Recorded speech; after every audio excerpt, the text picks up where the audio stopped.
Mr. Speaker, and I want to thank my colleague from the Health Subcommittee and the Energy and Commerce Committee, Lois Capps, who is always a leader in issues like this. And I want to commend Debbie Wasserman Schultz, gentlewoman from Florida, for her courage in talking personally, as well as Congresswoman Sue Myrick of North Carolina speaking personally. This is obviously a disease that affects so many Americans and their families personally. So I rise in strong support of this resolution on the U.S. Preventative Services Task Force breast cancer screening guidelines. As the second most common cancer among women in the U.S., and a leading cause of cancer death for women under 60, breast cancer is an issue that resonates with us all.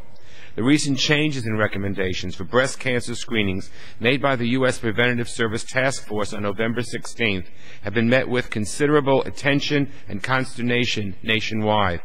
I can say quite frankly that I was extremely concerned that news reports related to these screenings would cause some women in their 40s to no longer get mammograms annually for breast cancer. I think what was announced was a mistake.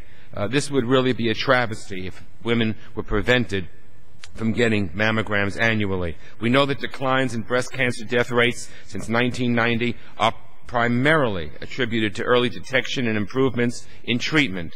In fact, about 15,000 breast cancer deaths this year were prevented, in part due to an expanded access to mammography. While our screening tools are not perfect, they're valuable, and leading medical advocacy groups, including the American Cancer Society, American Medical Association, Susan B. Komen for the Cure, continue to recommend annual mammography for women starting at age 40, not 50. The USP-STF has since clarified that it never meant to send the message that women shouldn't get breast cancer screenings, but that in certain age groups, women should consult with their personal physicians about the benefits, risks, and limitations of mammography.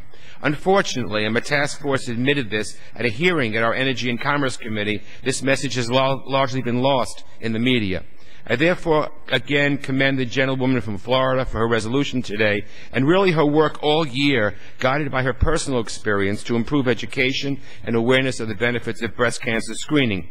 The guidelines of the USP-STF should certainly not be interpreted as prohibiting a health insurer from providing coverage for mammography services, and should not be used by insurers to deny coverage for services that are not recommended on a routine basis. We recently marked the 25th anniversary of the National Breast Cancer Awareness Month, which celebrated great strides. We must continue that, and I urge support of the resolution.